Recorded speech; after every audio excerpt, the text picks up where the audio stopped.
Hello guys, welcome to Ulite LED lighting private limited and Satyam LED lighting industry. कुछ questions के answer आज की video में हम क्लियर करेंगे कि काफ़ी लोगों के मन में क्वेश्चंस रहता है कि हम यूसा सीरीज में काम क्यों करें और क्या मिनी एम्पियर होता है, डीसी वोल्टेज क्या रहता है और ये जो हमारी यूसा की ड्राइवर है उसमें क्या अलग है बाकी के ड्राइवर से, और जो हमारी यूसा की एमसीपीसीबी है उसमें क्या क्या फीचर्स हैं, सारी बात करेंगे आज की वीडियो में। तो वीडियो स्टार्ट करने से पहले आपसे रिक्वेस्ट है कि अगर आप हमारे इस यूट्यूब चैनल पे नए हैं तो चैनल को सब्सक्राइब जरूर कर लें, बेल आइकन को प्रेस कर लें।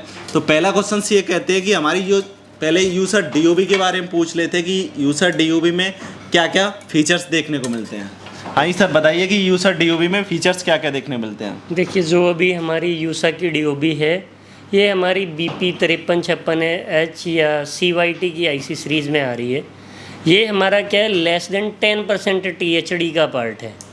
अगर थर्मल या हीट बढ़ता है हमारे पार्ट में तो ये ऑटोमेटिकली अपनी वाटेज को डाउन कर लेता है और हमारा पार्ट ख़राब होने से बच जाता है। अब दूसरा, इसका मार्केट स्कोप पे बात करूँ तो सबसे पहले बजाज या क्रॉम्पटन जो है डीओबी को इंट्रोड्यूस करके लेके आए थे। अभी लेटेस्ट जो वर्जन LEDs में डेवलप हुआ है वो है 160 से 170 ल्यूमन का, जबकि हम नॉर्मल बल्ब में जो यूज़ करते हैं वो मैक्सिमम 140 से 45, हमारा भी जो PCB है 140 से 145 और 150 ल्यूमन LED यूज़ करते हैं। तो वहाँ 1 वाट खर्च करने के बाद हमें 150 ल्यूमन मिलता है, तो हम मैक्सिममली स्टार रेटिंग 4 तक पहुंच पाते हैं। लेकिन हमारी जो डीओबी है इसमें हम 160 से 170 ल्यूमन पर वाट में जनरेट कर रहे हैं, तो ये हमारा स्टार रेटिंग 5 का पहली बार बल्ब है। अब दूसरा, इसके सपोर्ट फीचर्स की बात करेंगे या सेफ्टी पार्ट की बात करेंगे तो ये लीनियर नहीं है। अभी मार्केट में जितनी भी डीओबी आप देखते होंगे वो लीनियर चैनल होती हैं, एक सिंगल चैनल की डीओबी होती हैं। ये नॉन लीनियर चैनल 3 चैनल का डीओबी है। इसमें 3 चैनल, जैसे 15 LED आपके इस पार्ट में है तो 15 LED में एक चैनल होगा 7 LED का, दूसरा चैनल होगा 5 LED का, तीसरा चैनल होगा 3 LED का। तीसरी LED क्या क्या ये वर्क कैसे करता है, जैसे आपका लोअर वोल्टेज पे डीओबी सबसे ज़्यादा ख़राब होती है। जैसे ये लोअर वोल्टेज में 220 स्टैंडर्ड वोल्टेज होता है, 220 से नीचे गया, अगर 180 वोल्ट से ये नीचे जाता है तो हमारी 3 LED ग्लो करना बंद कर देती हैं। ऑटोमेटिकली हमारी IC सपोर्ट करती है, 3 LED बंद हो जाती हैं। उसके बाद जैसे ही ये वोल्टेज 150 से नीचे चल जाता है उसके बाद की जो दूसरा चैनल है 5 LED का, वो बंद हो जाता है। और 120 से नीचे धीरे धीरे जाने पे हमारा जो 7 चैनल डीओबी है, 7 चैनल LED हैं, वो स्लोवली 80 वोल्ट तक अपने आप को बंद कर देती हैं, वाटेज डिक्रीज होती चली जाती है। तो किसी भी तरह से मेरा 80 वोल्ट से 120, 180 या 220 वोल्ट तक कोई भी फेलियर नहीं आएगा इस मेथड में। अब दूसरा क्या है, जब हाई वोल्टेज आता है तो पार्ट को या डीओबी पार्ट को, जितनी भी डीओबी देखी होंगी एकदम से काला पड़ के अंदर से ब्लैक होके ख़त्म हो जाती है LED। तो ये LED पहले तो स्पेशल LED जनरेट बनी हुई है, स्पेशल LED बनी है, हम भी ताइवान से इंपोर्ट करके मंगा रहे हैं। तो अभी LED क्या है, 18 वोल्ट 60 मिली एम्पियर का न्यू पार्ट है। जनरली LED यूज़ करते हैं हम 6 वोल्ट, 8 वोल्ट, 9 वोल्ट इस तरह की LED यूज़ करते हैं, लेकिन ये 18 वोल्ट की LED है हमारी। और ये LED 160 से 170 ल्यूमन जनरेट कर रही है। तो इस IC का फीचर है, जैसे 220 वोल्ट से ऊपर जाता है हमारा पार्ट तो धीरे धीरे बढ़ेगा, 220 से 30 गया, 40 गया, 310 तक पहुंचा, हीटिंग जनरेट होगी। तो जब भी हीट जनरेट होती है, हीट जनरेट होते होते जैसे हीट मेरा पार्ट सेंस करता है IC पे हीटिंग जाती है, IC अपनी वाटेज को कम करती चली जाती है। जब तक पार्ट की हीटिंग कम नहीं होगी तब तक IC अपनी वाटेज इंक्रीज नहीं करेगी। तो जो ब्लैक होके LED गर्म होके जल जाती थी, कभी भी इसका 110 से ऊपर वोल्टेज नहीं जाएगा, जबकि जितने भी पार्ट इसमें लगे हैं 200 डिग्री सेल्सियस को सस्टेन करने वाले बने हैं। तो ये हमारा जो डीओबी है, एक तरह से ऐसे बोलूँ कि लाइटिंग का फ्यूचर है। अभी जितने भी ब्रांड्स ने डीओबी लॉन्च किया है उन्होंने इसको कम करके नहीं आका है, या कम करके ये लो प्राइस में नहीं आका है, ये हाई प्राइस का आइटम है, क्योंकि 9 वाट में 1440 ल्यूमन दे रहा है, जो 12 वाट के बल्ब के इक्वल होता है। तो ये स्टार रेटिंग 5 का बल्ब है, एडवांसमेंट है। तो जितने भी ब्रांडेड बल्ब हैं वो इसको स्टार रेटिंग 5 करके सेल कर रहे हैं और ज़्यादा वैल्यू में सेल कर रहे हैं। और आपकी जो मैन पावर है, बनाने में मैन पावर है, वो सब कम हो जा रही है, आपके एफर्ट कम हो जा रहे हैं, इजी टू यूज़ है आपके लिए। तो इसकी सर्ज प्रोटेक्शन की बात करूं तो 4.5 kV इस सीरीज़ में हमारा ये DOB भी पास कर रहा है। जनरली 4 kV को एक स्टैंडर्ड माना जाता है बल्ब के लिए, मैक्सिमम 4 kV फॉलो करते हैं, लेकिन ये 4.5 kV सर्ज पास है। 90 से 400 वोल्ट के बीच में पास है, इसको P2P पास बोलते हैं। मतलब अगर आपके 2 फेज से भी आप करंट ले लेंगे, किसी भी हाल में 400 वोल्ट से ऊपर नहीं जाता है। सिंगल फेस का करंट कभी भी 290 से ऊपर नहीं जाता है। और सर्ज नॉर्मल यूजेज में 4 kV से ऊपर कभी नहीं जाता है। तो ये आपका वारंटी में चलेगा, आराम से इजीली बनेगा और आप 1 ईयर वारंटी में सेल कर सकते हैं, ज़्यादा लाइट बना सकते हैं आपकी।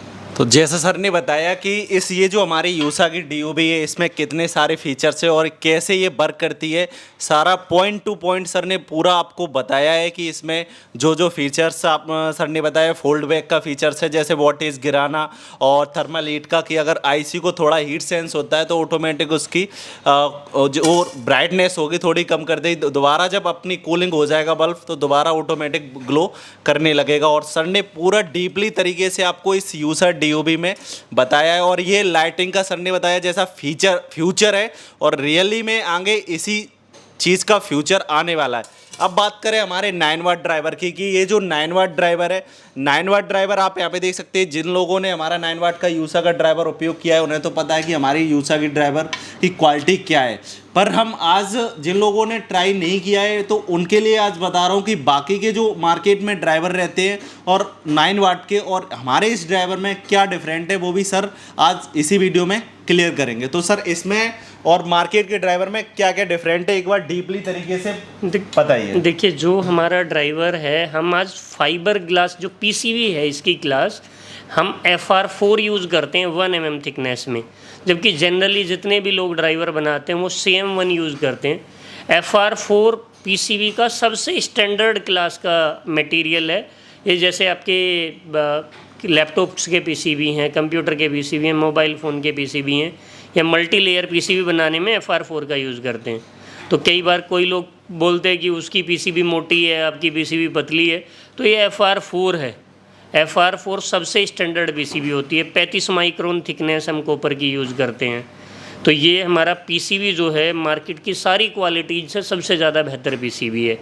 अब अगर हम कंपोनेंट की बात करें तो जैसे हम ICs यूज़ करते हैं, मैक्सिक का MT9526 SF यूज़ करते हैं, या BP 2371 AS यूज़ करते हैं, या फिर SI सेमी का IC यूज़ करते हैं। तो हम 2 सीरीज़ पे काम करते हैं। जो फोल्ड बैक चैनल हैं वो हमारे प्रीफर्ड चैनल हैं। फोल्ड बैक चैनल ऐसा होगा कि जब भी आपकी वाटेज बढ़ेगी, किसी भी अपर वाटेज पे जाने पे, हमारा MOSFET 650 वोल्ट तक का है, अपर वोल्टेज जाने पे ये वाटेज आपका DC में 80 वोल्ट और 100 मिली एम्पियर ही देगा।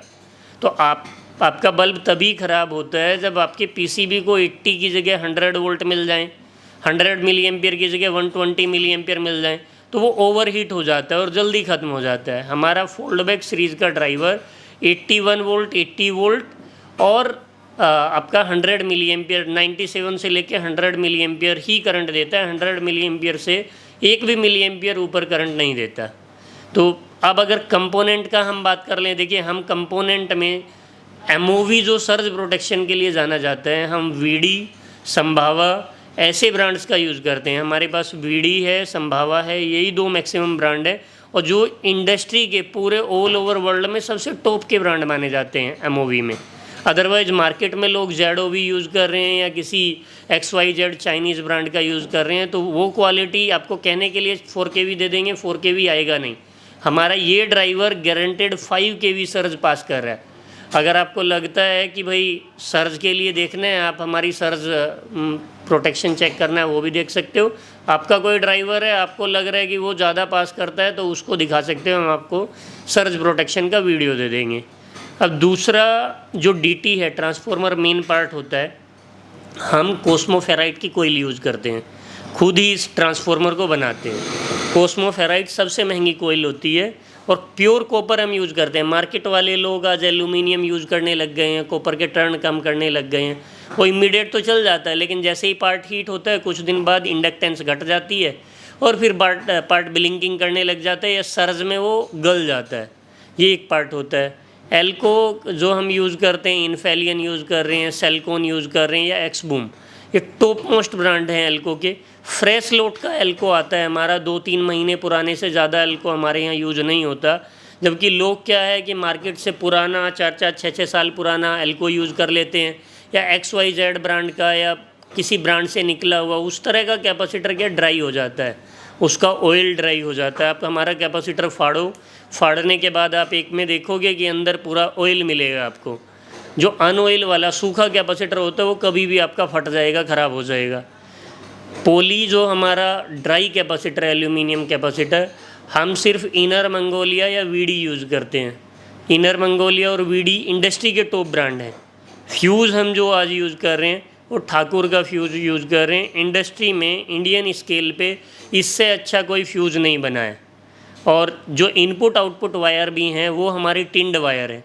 उसके बाद हमारा जो डिपिंग प्रोसेस है, जो हमारा सोल्डरिंग का मेथड है, हम 6337 का प्योर वर्जिन सोल्डर यूज़ करते हैं। वर्जिन मीन्स कि जो फर्स्ट बार टिन आया हो उससे बना हुआ सोल्डर यूज़ करते हैं। स्क्रैप का या पुराना बना हुआ सोल्डर या 50-50 या लोग 40-60 का भी सोल्डर, सस्ता सोल्डर यूज़ करते हैं।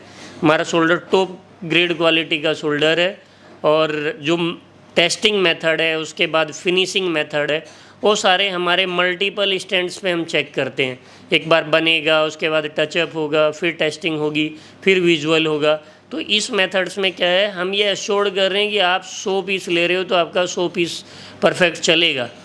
ऐसा नहीं कि आपका लाइन रिजेक्शन बढ़ जा रहा है, आप 100 पीस बनाने जा रहे हो, 20 पीस आपके ख़राब हो जा रहे हैं। मेरा 100% ओके पार्ट आपको मिलेगा। तो जैसा सर ने बताया कि ये जो हमारा 9 वाट का ड्राइवर है, जो यूसा सीरीज़ का जो ड्राइवर है, जो 9 वाट में हमारी कंपनी प्रोवाइडेड करती है, तो उसमें और मार्केट में क्या डिफरेंट है सारा कुछ डीपली बताया सर ने कि इसमें जेन्युइन क्वालिटी के सारे कंपोनेंट लगाए गए हैं। कौन से कंपोनेंट किस किस कंपनी के लगाए गए हैं, जो डीटी उपयोग की गई है वो कौन सी डीटी उपयोग की गई है, आईसी कौन सी उपयोग की गई है और कितने केवी तक ये पास है। पूरा लेबोरेटरी में चेक किया गया है कि इतने केवी तक पास किया गया है। एक सबसे बड़ा क्वेश्चन काफ़ी लोगों का मैंने कमेंट में ये देखा है कि यूसा डीओबी का कभी काफ़ी लोग फ़ोन करते हैं या कि मुझे डीओबी का एक बार फ़ोटो दीजिए। तो जब डीओबी का फ़ोटो देते हैं तो उनका एक मन में क्वेश्चन रहता है कि ये डीओबी तो मार्केट की सेम डीओबी की तरह दिखने में गोल है और सेम डीओबी इसमें दिख रही है, सिर्फ इसमें एक एमओबी लगा है। तो आज हम उस चीज़ का भी सर से एक क्वेश्चन कर रखेंगे जो क्लाइंट ज़्यादातर पूछते हैं कि जो मार्केट में 5 रुपये 4.5 रुपये जो भी एनीथिंग डीओबी आती है उसमें और इसमें ज़मीन आसमान का अंतर है। तो वो ज़मीन आसमान का अंतर किस तरीके से वो सर बताएंगे। पहले मैं आपको नॉर्मल डीओबी आपको दिखा देता हूँ। तो जैसा मैंने आपको बताया कि ये डीओबी आप देख सकते हैं। काफ़ी लोगों को ये लगता है कि ये डीओबी और यूसा डीओबी दिखने में सेम है, सिर्फ एक एमओबी एक सेल टाइप लगा हुआ है। तो इसमें ज़मीन आसमान का अंतर कैसे होगा, इतना प्राइस में एबव कैसे हो गया। तो वो सर आज आपको बताएंगे कि इस डीओबी में और उस डीओबी में क्या अंतर है। प्लीज़ सर ये बताइए कि इस डीओबी में और इस डीओबी में क्या अंतर है। देखिए, जो ये वाला डीओबी है, अब आप इसमें देख रहे होंगे कि बहुत ज़्यादा एलईडी लगी हुई हैं, जबकि ये एलईडी एक सिंगल चैनल की एलईडी हैं। एक ही चैनल में एलईडी चलती हैं। ये 0.2 वोल्ट तक का एलईडी पार्ट होता है। इसका जो पावर फैक्टर है वो पावर फैक्टर स्लो कर दिया जाता है ताकि जो है वाटेज या लाइट के पार्ट में आप बात करोगे, ये फास्फोरस बहुत लेस क्वालिटी का होता है। तो ये चाइना में ये एलईडी 5 पैसे 6 पैसे में अवेलेबल होती है। चाइना में बना हुआ पार्ट है। तो ये 5-6 पैसे की एलईडी होती है और ये सिंगल चैनल में लगा दी जाती है। ये स्लो वोल्टेज में होती है, बहुत कम 10 to 20 मिली एम्पियर सस्टेन करती है करंट। और इसमें क्या है कि अगर आइडियल कंडीशन आपका है, 220 वोल्ट एग्जैक्ट आ रहा है, ना कोई सर्ज है ना कोई फ्लक्चुएशन है, तो ये उस टाइम तक चलती रहेगी। जैसे ही थोड़ा सा सर्ज गया, सपोज आपका 2 kV सर्ज भी आया, तो एक बार में इसकी एलईडीज एकदम ब्लैक पड़ जाती हैं, ख़त्म हो जाती है ये। अब आप MOV की इसमें अगर हम MOV भी माउंट कर देते हैं तो MOV सिर्फ प्राइमरी पार्ट को अफोर्ड कर सकता है, इसके सेकेंडरी पार्ट को नहीं संभाल सकता, क्योंकि इसके IC में ऐसा कोई वेरिएंट या फंक्शन नहीं है कि जो MOV या अदर सर्ज प्रोटेक्टर को सपोर्ट करे, तो ये फेल हो जाता है। इसके अलावा भी जो अल्फ़ा DOB भी मार्केट में आई है, शुरुआत में अल्फ़ा DOB इंडियन स्केल पे आई थी, वो अच्छी DOBs थी, लेकिन उसके बाद इंडियन स्केल में क्या होता है, इंपोर्टर डिमांड करते हैं सस्ता सस्ता सस्ता। तो चाइनीज़ ने क्या किया कि उस डबल चैनल की या ट्रिपल चैनल की DOB को सिंगल चैनल DOB बना दिया, उसको भी सिर्फ एक कैपेसिटर ऐड कर दिया गया, इनिशियल में एक ड्रम ऐड कर दिया गया, जो डमी कंपोनेंट्स होते हैं। इन पार्ट्स में क्या होता है कि डमी कंपोनेंट्स चाइना बना देता है, जिनका कोई यूज़ नहीं होगा, ना वो कभी कंपोनेंट फटेंगे, ना वो कभी कंपोनेंट ख़राब होंगे। लेकिन जैसे अल्फ़ा DOB में एक आता है हमारा कैपेसिटर आता है, तो वो इनिशियल सर्ज के लिए लग जाता है, लेकिन इमीडिएटली जैसे ही लाइन कटेगी, जैसे ही एक LED ब्रेक हुई, इमीडिएटली वो कैपेसिटर ब्लास्ट हो जाता है या फट जाता है। ठीक है, तो उसमें IC में कोई फंक्शन नहीं है, सिंगल लीनियर है, एक साइड से निकला MB10F की तरह और एक तरफ से आउटपुट हो गया। ऐसे मतलब एग्जांपल के लिए आप बोलूँ कि आप अगर MB10F पे 220 वोल्ट का PCB बना के चला देते हैं, आप LEDs को 220 वोल्ट तक चलाएं और सिर्फ MB10F से चला के देख लें तो वो डायरेक्टली ग्लो कर जाएंगी। लेकिन एकदम जैसे ही 240 से 250 वोल्ट होगा, वो LED सारी बर्न हो जाएंगी, ख़राब हो जाएंगी। तो वही मेथड इसमें इस्तेमाल हुआ है। IC डमी होती है, इसमें सिर्फ डमी IC यूज़ की जाती है, MB10F पे चलाया जाता है और वो जैसे ही रन करे ख़राब हो जाता है। ये वही मेथड है जो हम 0.5 वोल्ट के बल्ब में 1 रुपये की DOB आती है उसमें यूज़ करते हैं, उसी तरह से इसमें भी डमी IC लगा के उसको यूज़ किया गया है। तो जैसा सर ने बताया कि ये जो मार्केट की जो DOB रहती है, जो सस्ती नॉन गारंटी बल्ब में उपयोग की जाती है, वो DOB में और हमारी इस DOB में क्या अंतर है।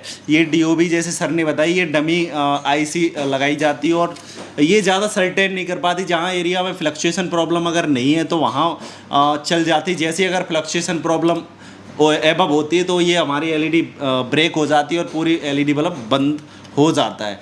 अब अगर वीडियो लंबी हो गई हो तो हम इसका पार्ट नेक्स्ट में डालेंगे, पर नेक्स्ट पार्ट में हम इसमें बात करेंगे AC/DC बल्ब में। जो हमारा AC/DC का सबसे ज़्यादा AC/DC का सेल होता है मार्केट में। AC/DC काफ़ी कम प्राइस में देखने को मिल जाते हैं, पर अगर हमारे AC/DC की अगर बात करी जाए तो थोड़ा प्राइस में एबव है। पर जिन लोगों ने क्वालिटी उपयोग की है तो उनको पता है कि प्राइस में एबव किस वजह से, क्वालिटी की वजह से।